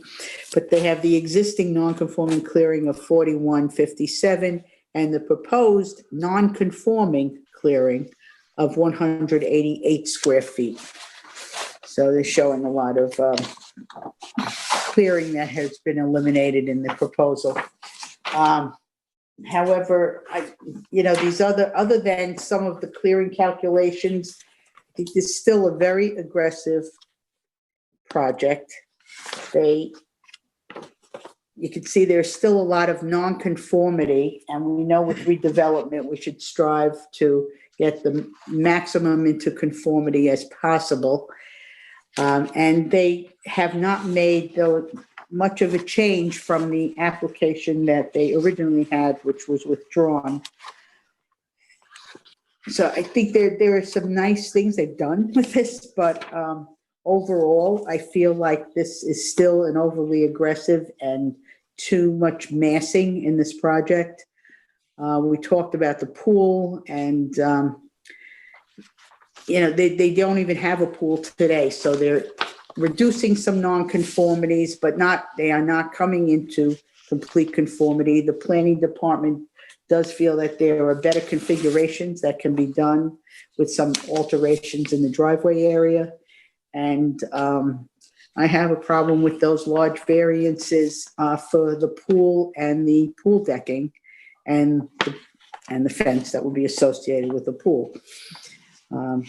So I was torn between just denying the pool or the entire project, but I think overall, I don't feel good about this whole project. They've made some improvements, but I think overall, I still think it does not qualify for a good project to be done with these conditions. And still these huge variances and a great number of variances. So I am looking to deny it. Okay, thank you, Terry. Tim, you want to take a shot at it? Sure. So this was a long hearing, and I guess as it should be, because this is a substantial project. There was a lot of information to cover, but I thought the applicant presented a very thoughtful presentation in totality. And, you know, this is essentially a complete redevelopment of the property. And when we are involved in redevelopments like this, it's been my experience that this board looks for a couple of things. One is retreat, and the other is revegetation. And when I look at both of those categories, the current house sits 6 feet from the bluff. The new house is 1,500 feet from the bluff. So we've got just shy of 1,500 feet of retreat. 1,500 feet? 1,500? No. No, you don't mean that. 115. 115 feet. You're correct. Sorry. Well, then check me on my vegetation number, because I think the re-veg is 7,000 square feet. Yeah, The re-veg was significant, yes. yeah. Brian, could you bring up the landscape plan if you're able to? From LaGuardia Design, I believe it was. Sorry, Tim, to interrupt. I just thought. No, that's okay. That's helpful. The other thing was that I found when we listened to Tyler and we reviewed the TAM, some of the biggest concerns here were just the overall scale of the project and the potential to disturb the dune, which is what we're trying to protect here. And one of the unique features I thought in this project was the introduction and the entire conversation around the diffusion wells, which were designed to take rainwater and put them down through essentially a concrete cavity that would be buried and cut through the clay shelf that exists in this area, which creates so much of the groundwater related issues and the dune deterioration. So, and I found that the entire presentation of that compelling. So I agree with Member Berger with regard to the scale. And I also struggled with this, but when I look at the standards and look at the positive attributes associated with this redevelopment, I believe that it does meet the standards, and that I think it's a thoughtful design. I think the revegetation is significant, and so in the overall scheme of things, I just felt like I think this meets the standards, and that I would be looking to approve it. Thank you, Tim. Thank you, Tim. Roy?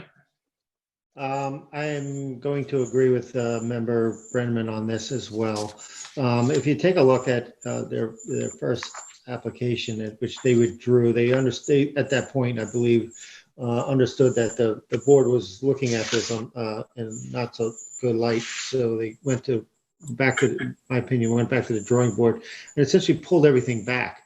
And I think that if you take a look at the house, they've moved it back, although slightly, but they've actually moved it back to the point where if they brought it back any further, they'd be piercing the pyramid rule, which tells me that, and with their demonstration on their on the ZBA, on their diagrams that they showed that Terry took us through, they're actually proving to us that the house is in a most conforming location.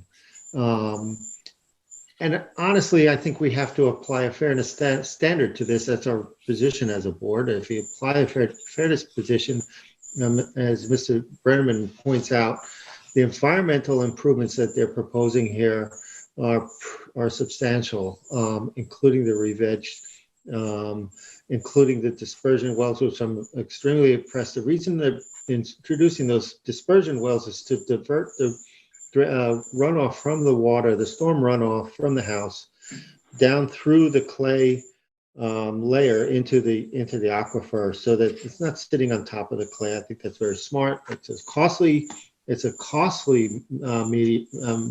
mitigation, excuse me, that they're doing it. So environmentally, I think they're really addressing this in a very smart way.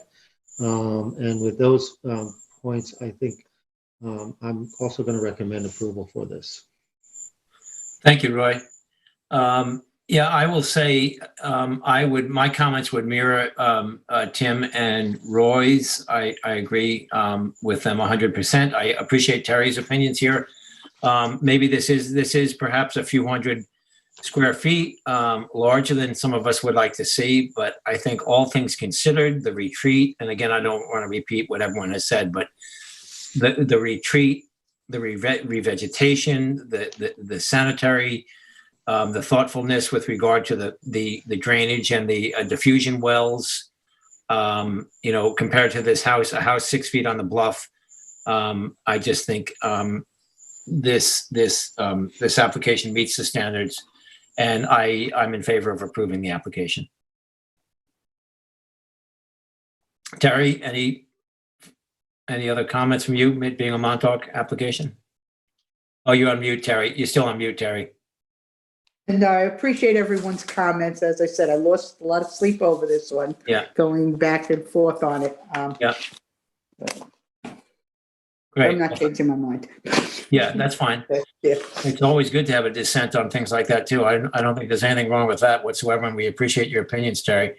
Any other comments, board members? No. No? Nancy, Lynn, were you all good there? Yeah, I think I have everything. I mean, there was at one point you were going to talk about the neighborhood GFAs. Did anyone want to say anything, either one way or the other on those? Because I did look at it, Nancy Lynn. It didn't look, it didn't jump out at me either way. They weren't not that different or significant, the differences. Yeah, and I would comment that I was the one on the board that asked for that information. I wanted to understand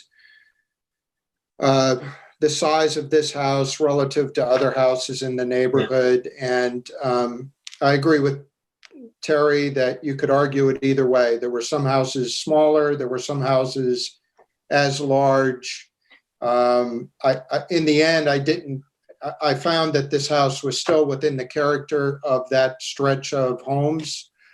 It certainly is on the larger side, but there are other homes that are at or greater than that number that exist along that stretch. So I didn't find it compelling one way or the other. okay. Thank you, Tim. I think that was valuable information. Appreciate you making that request. Okay, thank you all. And, Mr. Chairman, also, Sure. I mean, there were some other mitigation things that we didn't really mention, like the waterproofing of the pool and stuff like that. But they laid it all out in their presentation, and I just felt they did a good job. We missed, what'd you say about the pool, Roy? They also had introduced a waterproofing membrane Yes. to the pool to mitigate the leaching of the pool. Mm-hmm, mm-hmm. Okay, Right. well, one thing I know I'm the denier, but there were some changes they made to the agreement for the construction protocol for the demolition. And we need to make sure we incorporate that. Yep. The 2 phases of it when they take down the original house. Right, that Roy had brought up. And then- Yeah. Right. Yep. At first, okay. So at the 75 feet top of the block. 75 feet, and they were going to move the pool fencing back toward that. They were following, might be the green line that we see on that diagram in front of us right now. Yes. That's where the fencing was going to be moved to. Yes, Follow that, yeah. correct. Okay, thank you all. We good, Nancy Lynn? I think so, yeah, thank you. Okay, we'll move on. Our final decision here. Once again in Montauk, the applicant is Bettina Barrington McCarthy, and the lot size location is 15,832.6 square feet at 27 Fairchild Drive in Montauk. Tax Fairfield, map number, Fairfield. Oh, is it Fairfield? Fairfield, yeah. Yeah, Where's it say type. Fairchild? Yeah, there's a typo on the agenda here. Oh, okay. Yeah. I didn't even notice that. Yeah. Thank you, Terry. Fairfield Drive, and Montauk tax map number 300-28-5-10 for a variance and NRSP. And Terry, if you would, please. Okay, it's a little simpler. This is a residence, you may all, I believe Tim was also on the board at the time, that this was the second time that this applicant has been in front of us. She purchased this home and came in front of us for a variance for a few variances when she first bought the home, to move some fencing out of wetlands, I believe, and to an access egress staircase that had been under construction when she purchased the home, and a few other things. But those were approved, and she did go ahead and implement all of those. And then when they went to get a C of O for that project, it was discovered by her agent and by the applicant that the survey that they had gotten from the building department when she purchased the home, the C of O survey, included the decking in the back of the house, and turns out that had been, I believe it had not been included on the approval of that C of O. So this decking in the back of the house there. So they came back in front of us to allow this. Now, it said originally 412 square feet of decking, but because of the misrepresentation in the survey that they were given, I believe the decking turned out to actually be about 200 square feet because of the steps leading down from it, and the actual deck itself was about 212.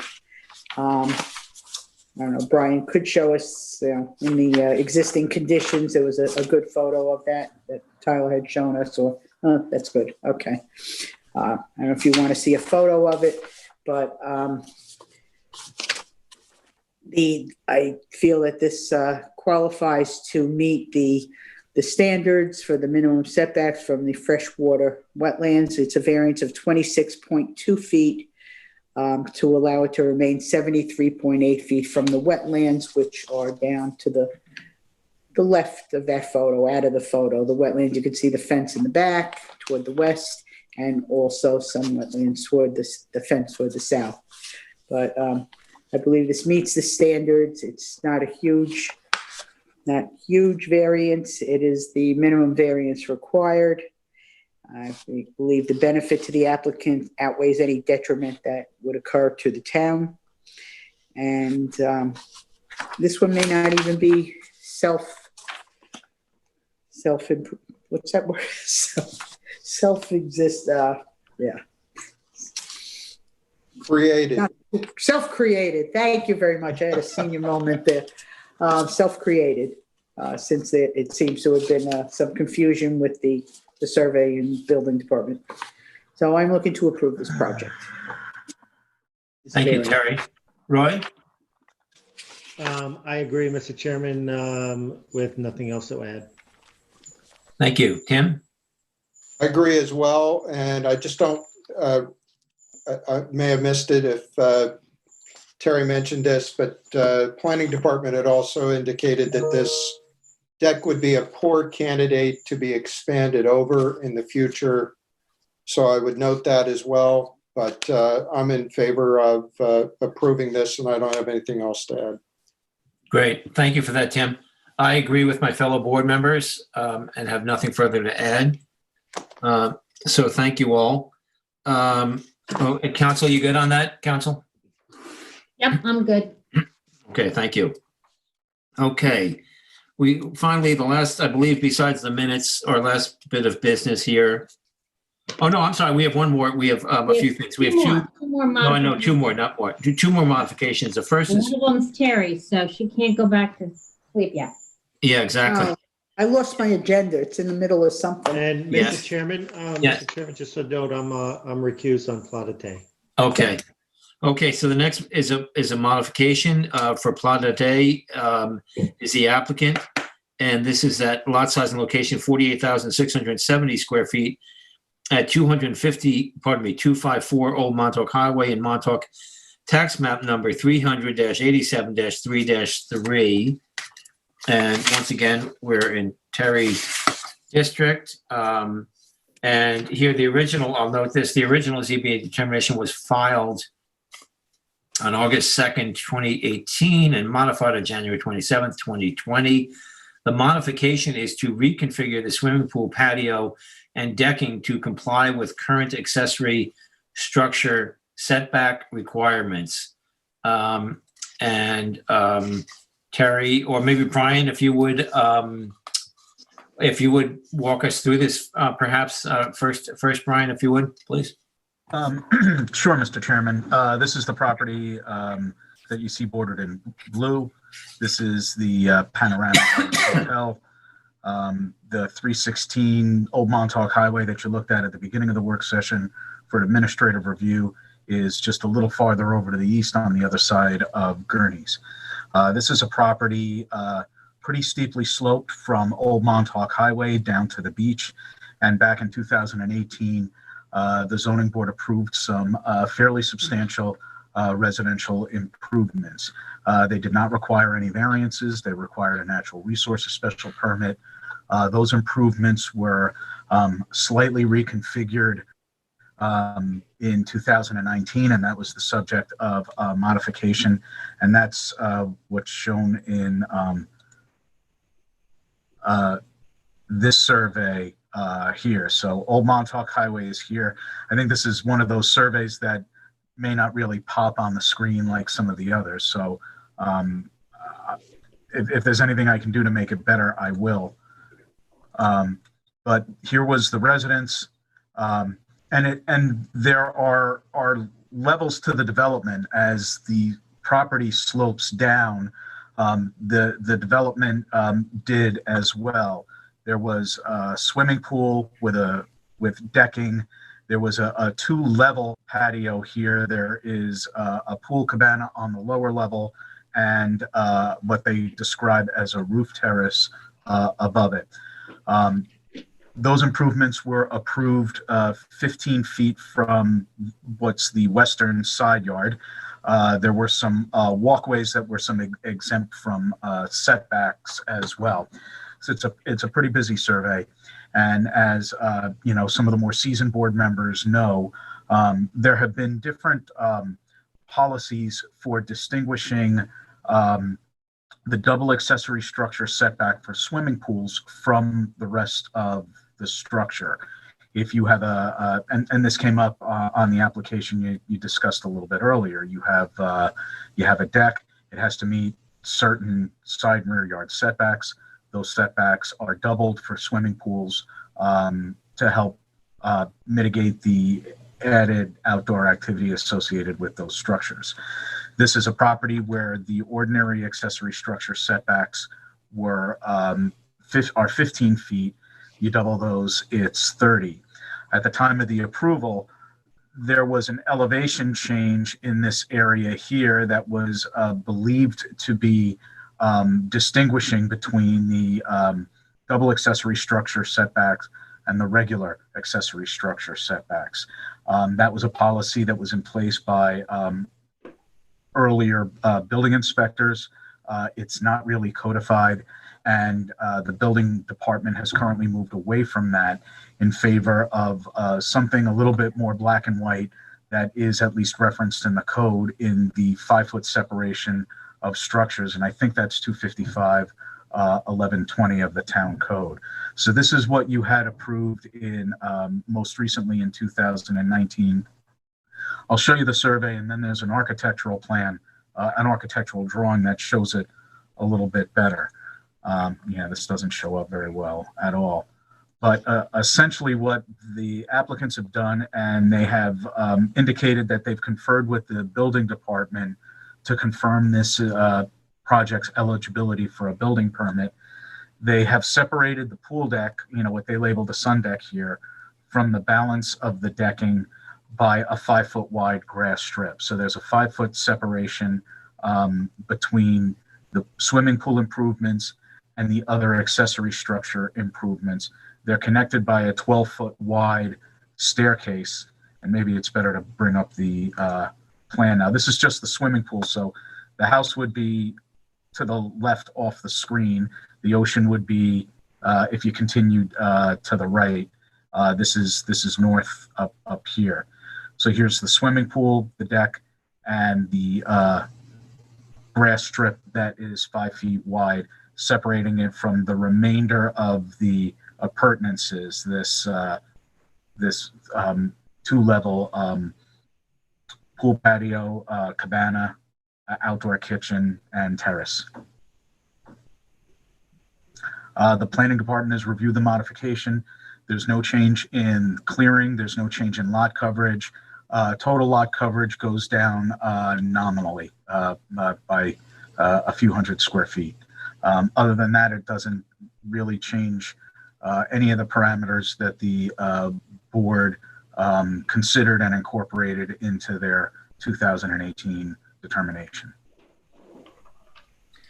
Thank you, Brian. Terry, would you like to start off here? No. Well, like here, I mean, it sounds like the building department has changed the policy, and maybe it sounds like it's for the good that they'll be conforming to something that's in the code now. I guess I'm okay with it being approving the modification. I wonder. Just for clarification. I don't know if we think we should have a hearing. Brian, just so I can be clear, the modification is to allow for these building plans to be part of the determination, which has that grass area, correct? They're not asking for any new variances or any new special permits, correct? That is correct. So you'd be modifying the survey, and if you wanted to include this plan as well, that's what you'd be modifying. Okay, so the grass would provide that 5 feet. Correct. Yes. So what happened here to the screen, the share screen, or maybe it's just my computer here? You can't see. Yeah, why am I not seeing I don't know why. I lost Brian's shared screen here somehow. I don't know why. Oh, wow. Yeah. Gerard, it sounds like a user error. Yeah. Yes, it does. That won't be the first time. I'm glad. But nonetheless, John, you know what? Let me stop, and I'll reshare again. Maybe it'll. Okay, thanks. Thanks. Maybe it'll wake something up. I don't know. Yeah, something's happening already. Yeah, great. Thank you, Brian. That's good. I have it now. So, board members, I'd like to throw something in for you to consider here. In previous applications, we've had, the 5-foot grass strip, which is how the building department is interpreting this, and we've gone along with that. My concern here is that I'm concerned about these 12 feet of steps, and in the future, this being used as a precedent, and those steps being elaborated on in another application and enlarged and becoming a whole thing. And honestly, I'm comfortable. I mean, it seems to me this grass strip should go the whole length. And if they need access between these two patios, I would like to see this board limit the width of those stairs to 4 feet, the way we limit, walkways to beaches and things like that. I'm just concerned. I see no reason to have this 12-foot wide. And typically, again, in other applications that we've approved, there's a 5-foot buffer. And I don't recall ever allowing 12 feet of these kind of somewhat grandiose type steps in area being a part of it. So I'm comfortable with the modification as long as that stairs are limited to a width of 4 feet. And it seems to me the best place to have that would be at the left of the page, as far away from this pool as possible. But so I don't know how you all think about that. I'm curious to your comments on that. Well, my question really would be back to Brian as it relates to the way the code is written and whether the stairs or steps, does it contemplate that at all? I don't think the code does, and I haven't spoken to the building inspectors personally about this. So I'm taking it at the applicant's discussion with the building department that this would satisfy the 5-foot separation requirement. Yeah. I can't offer any more than that. I'm sorry. Yeah. I don't think we're going to find this in the code. In the code, they talk about a 5-foot separation, which theoretically would be the entire length to separate it. Yeah, I don't think they talk about 12-foot of stairs. Yeah, and I believe that the building department is allowing the stairs just so that there is a means of access. But I don't think there's anything in the code, a means of access is a means of access, and how this board looks at that is up to you. Ultimately, if you feel that, you do have the authority as the interpreters of the code, if you feel that this 5-foot separation needs to be more distinct than the way that it's being offered here, you do have the ability to interpret what you need to interpret in order to make this work. Yeah. Thank you, Nancy Lynn. Roy, Tim, Terry, comments? We don't know if the building inspector was okay with this strip the way it's designated here. I don't know. I haven't spoken with her. If you want to table it and I can speak to her about that. I was wondering, is that Maybe. something we can have her look at? Yeah, that might be good, Nancy Lynn. If you could just clarify explain what I don't know if you agree with what my concern, and I'm feeling more and more strongly because, pardon the pun, but the 12-foot steps could become a slippery slope on other applications. Sure. So I would love to table and have you discuss that with her. Yep. Board member, I want to make sure board members agree with me though on that. Yeah, I guess I'd like to hear from her.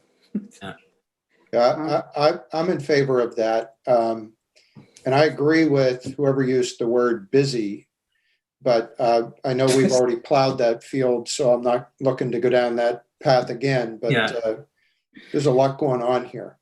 Yeah. Roy? Roy's recused. I'm sorry, Roy's recused. Yep. Well, it sounds like we're in agreement then, huh? That we'd ask Nancy Lynn to just let her know what the board is considering, and my understanding is you want to frame it in how does she want to look at, we understand because she actually has come and spoken about the 5-foot separation and that has come up before the board on an interpretation of something needing a setback, whether it was 12 inches or 5 feet, and I think she's already spoken before the board. So your only question is what can be exempted from that 5-foot separation, and if it's a walkway or a stairway, when is it just is too wide to be an exception? Yeah, and again, I'll just, not to belabor the point, but again, I'd appreciate you mentioning the 4 foot and the way we look at other accesses and give them 4 feet, like the pathways and things that are exempt. Because I could say this one more point again, not like it's going to happen here, but somebody else could use this as a precedent. They could have a 6-inch step down, and they could have a 24 or a 3-foot wide step, and then a 6-inch step down, and go 12 feet or 16 feet wide, and that's effectively kind of a patio almost when you think of it that way. So that's my concern. You do have another board member who could participate. Yeah. Oh yes, of course. Ed, I'm forgetting. This is all new. Ed, your comments, please. Thank you, Nancy Lynn. I forgot about that. Yeah, I'm in agreement with you, Mr. Chairman. I think that I've seen detailing like this happen in houses and construction where stairs become entertaining areas. Yeah. I don't think that's the intent here, but I have seen it in other locations. Mhm. I think your observation that in the future you create a precedent where a good deal of area could then be considered staircase that in point of fact can be used as an entertainment area. Mhm. It's Mhm. wise to get some sort of additional information about this if we can, Great. understanding from the building department. Great. Thank you for that, Ed. That's great. Well, thank you all board members, and thank you, Nancy Lynn, for following through for that in advance. No problem. Okay, great. And then our final modification is Gerard Drive Realty as the applicant, and the lot size, I don't have a lot size, but it's at 229 Gerard Drive in Springs, tax map number 300-42-2-7. And this is a modification of the original determination to include a fourth wall on the sanitary system. We all know this very well. This is in pardon me, in Vice Chair Delene's Springs District. Who's going to walk us through this? Brian, or who else is there? I can't recall who the planner was on this one. I've got it, Chair. Thank you, Michael. Yeah, I mean, the board knows this relatively well. I'll Oh, that's right. Michael's the planner. I should know that. Yes. for Ed. But the board had an original determination that the house on this parcel moved back. It had been seaward of Seha at one point, but it included the sanitary retaining wall to house the sanitary system, and it didn't include basically a fourth wall along this side closest to the house. After they constructed it, they found that the sand that they kept bringing in was falling out, so they kept coming up with solutions for it. They ended up putting in a bulkhead or vinyl bulkheading material. It originally came before the board, I want to say in April, or it could have even been as early as late February. For a CO inspection, we went out there, inspected it, saw the fourth wall, and brought it to the board on what to do. The board kind of held it open for the sanitary sign off from the county. They recently received that, and with that information, the board decided the best route on this was to do a modification to allow that fourth side of the retaining wall to completely house in the sanitary system. Thank you, Michael. I had my senior moment. I knew you had this application, and thanks. You did a lot of work on this. We appreciate it. Roy, comments, please, on this one? Yeah, we recently discussed this as a board, understanding that, and that additional retaining wall was most likely put there, as Michael says, is to not only contain the soil from the septic field, but I think also to also address the pitch from the septic field out. So I'm in favor of this modification. Thank you, Roy. Terry? Yeah, I agree with. Thank you. I mean, we Ed? have discussed this before, so. Yeah, we sure have. Yeah. Ed? Yeah, I had the opportunity to hear this described in depth this afternoon, and I agree that it's fine to leave this all the way where it is. Thank you, Ed. Tim? Same here. Good with me. Thank you. Thank you all. And thanks, Michael, again for your work on this application. Okay, the last thing, unless council has anything, we have the minutes, the draft minutes for October 6, 2020. Do I have a motion to approve the draft minutes? Yes, Mr. Chairman, I'll make a motion to approve the minutes from the October 6, 2020 ZBA hearings. Thank you, Tim. Second? Second. Anyone? Concur. Okay, and I concur. And Ed, I guess you'd recuse from that since you weren't there. But again, council, do you have any other business, council? I have nothing else. Okay, and once again, I'd like to just welcome Edward Johan to our board. We really look forward to working with him, and it's great to have 5 of us back on the board, and Ed, as I said, is going to be an excellent addition. And we appreciate his stepping forward. We all know it's a lot of work, it's a lot of time, but we're all passionate about it, and I think Ed is as well. So we look forward to working with you, Ed. Thank you very much. Thank you. Thank you all. Okay, with that, I think we're all squared away. And Vice Chair, can we have a motion, please? Sure, Mr. Chairman, I'd like to make a motion to close the work session of the Town of East Hampton Zoning Board of Appeals for Tuesday, October 13th at 8:39 PM. Second? Concur. Sure. And I concur as well. Thanks, Roy. Thank you all. Thank you, Planning Good night, Department. That's everybody. Lynn. Have a good evening, you all. Night. Hey, good night.